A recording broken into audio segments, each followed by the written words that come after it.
आप मेरे सवालात का जवाब नहीं दे रहे हैं, इसीलिए आप इसको दूसरी जानिब लेकर जा रहे हैं। मगर मैं आपका शुक्रिया अदा करता हूं कि आपने अपनी लाइल्मी का इजहार किया है।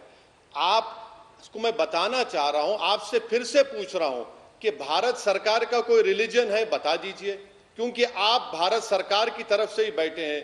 क्या नरेंद्र मोदी की गवर्नमेंट का कोई रिलीजन है, आप बता दीजिए। क्या संविधान ये कहता है कि देश का मजहब ये है? नहीं कहता सुधांशु जी। और आप गांधी की बात करते हैं, मैं आपसे गुजारिश करूंगा कि गांधी और के मुंशी की गुफ्तगू को पढ़ लीजिए गुफ्तगू को। सुधांशु जी। हाँ, मैं बताता हूं ओवैसी साहब, भारत की सरकारों का रिलीजन रहा है। और बताता हूं, हिंदू राष्ट्र को नहीं, आंशिक मुस्लिम राष्ट्र को यह है।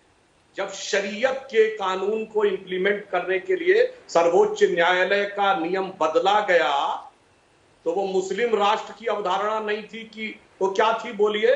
तब कोई एक शब्द निकला था सेक्युलरिज्म के चैंपियनों के मुंह से कि उस औरत को 80 रुपया नहीं मिलना चाहिए। चूंकि धार्मिक मामला है, तो वो शरीयत का लॉ किसने लागू किया? भारत की संसद ने। आवाज 4 बीवी का नियम किसने रखा? मुस्लिम पर्सनल लॉ बोर्ड अडॉप्ट किया भारत की संसद ने। अब बोलिए जनाब। और भारत के प्रधानमंत्री स्वर्गीय नरसिम्हा राव ने कांग्रेस में प्रस्ताव पारित करके कहा, तथाकथित बाबरी मस्जिद हम फिर बनाएंगे। जहां तक मेरी जानकारी है, इस्लामी मान्यता के अनुसार गैर मुस्लिम नहीं बना सकता। काफिर को हक नहीं है मस्जिद तामील करने का, मगर मुलायम सिंह यादव ने भी कहा था कि हम मस्जिद बनवाएंगे। अब ये मजहब नहीं दिख रहा था आपको, ये तो मुस्लिम राष्ट्र के अंश दिख रहे थे। बस यही समस्या है, हिंदू राष्ट्र का एक हवा।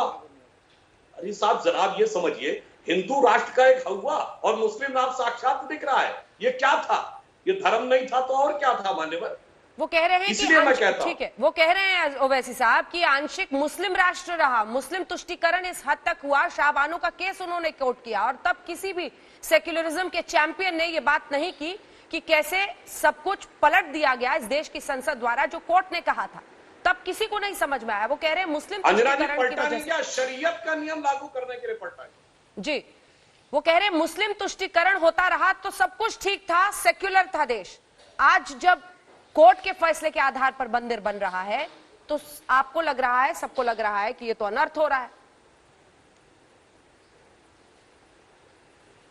मैडम आपका शुक्रिया कि आपने उनका सवाल दोहरा दिया, क्योंकि सुधांशु साहब की बात बिल्कुल मुझे आ नहीं रही थी। सुधांशु जी, जहां तक मुस्लिम पर्सनल लॉ कानून का मामला है, वो तो हमारे कानून का हिस्सा है ना, वो तो हमारे कानून का हिस्सा है, वो इंडियन लॉ है। आप उस पर क्या करना चाहेंगे, बता दीजिए आप। हमने उसको लॉ माना। आप बात करते हैं शाहबानों की। सुधांशु जी, शाहबानों का जो उसके बाद जो कानून बनाया गया, उसको सुप्रीम कोर्ट ने एक जजमेंट में उस कानून को माना। सुधांशु जी, आप आज बड़े तैयारी करके नहीं आए हैं।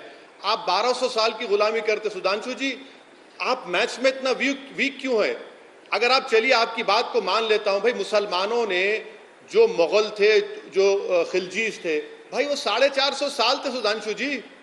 अब आप बताइए कि फिर जो बचे 600 साल हैं, 550 साल है, वो कहां गए?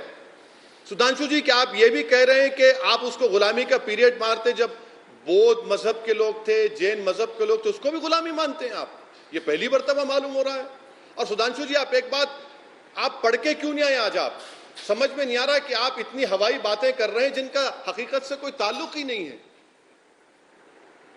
सुधांशु जी, अरे ओवैसी साहब, हवाई बात मैं कर रहा हूं या आप? मुस्लिम पर्सनल लॉ बोर्ड कब बना था? 1970 की संविधान में था मुस्लिम पर्सनल लॉ बोर्ड। आपने मान लिया ना कि कानून में शरीयत है, तो मेरी बात साबित कर दी। आंशिक मुस्लिम राष्ट्र था, और संविधान में जब सेक्युलरिज्म की बात आई, तो अब आइए पढ़ के बात करिए। संविधान सभा ने सेक्युलर शब्द स्वीकार किया था? नहीं। जब उसमें बहस हुई डॉक्टर अंबेडकर की अध्यक्षता में, Loknath Mishra, H.N.. Mukherjee, Pandit Jawaharlal Nehru, constituent assembly की डिबेट पढ़ लीजिए। क्या सवाल आया कि अगर अल्पसंख्यक होगा तो सेक्युलर नहीं हो सकता, क्यों किसी सेक्युलर देश में माइनॉरिटी नहीं होता, और अगर माइनॉरिटी होगा तो सेक्युलर नहीं होगा, सेक्युलर होगा तो माइनॉरिटी नहीं होगा। पर कहा गया माइनॉरिटी रखना है, इसलिए सेक्युलर नहीं रखना है। सेकुलर 1976 में जोड़ा गया जनाब, आप भूल गए। 42वां संविधान संशोधन, डेमोक्रेसी की हत्या करके सारे के सारे अपोजिशन को जेल में डाल के डॉक्टर अंबेडकर ने कहा था संविधान की प्रस्तावना, प्रीएम्बल ऑफ द कॉन्स्टिट्यूशन, संविधान की आत्मा है। उस आत्मा को बदल दिया गया जनाब। 70 में आया है मुस्लिम पर्सनल लॉ बोर्ड, और आप बड़े एलानिया कह रहे हैं कानून है, तो मेरी बात साबित कर रहे हैं ना कि कानून इस्लामिक नियमों को मान्यता देता है। हिंदू का तो कोई नियम हमने कभी कहा ही नहीं लागू कर रहे, हम तो कहते हैं मॉडर्न लॉ लागू करो। और बड़ी मजेदार बात है साहब, बहुत मजेदार बात है, आप ये बात कह रहे जो आपने 1200 साल गुलामी की बात कही, आप भी लगता कुछ भूल गए। ये जैन और बौद्ध क्या 1200 साल पहले हुए थे? भगवान महावीर 569 बीसी और भगवान बुद्ध 569, भगवान महावीर 599 बीसी। जनाब 2700-2600 साल पहले हुए थे। और ये गुलामी उस दौर की गुलामी है जब कौन आए? अरब आए, तुर्क आए, अफगान आए, उज्बेक आए, ब्रिटिश आए, डच आए। अफसोस मुझे समझ में नहीं आता उससे क्या रिलेशन। आपके लोग एलानिया कहते हैं कि साहब 800 साल हमने हुकूमत की, तो मतलब आप अपने को उन लोगों से मानते हैं जो तुर्क, मुगल, अफगान, मंगोल, इनसे कोई कनेक्शन मानते हैं क्या?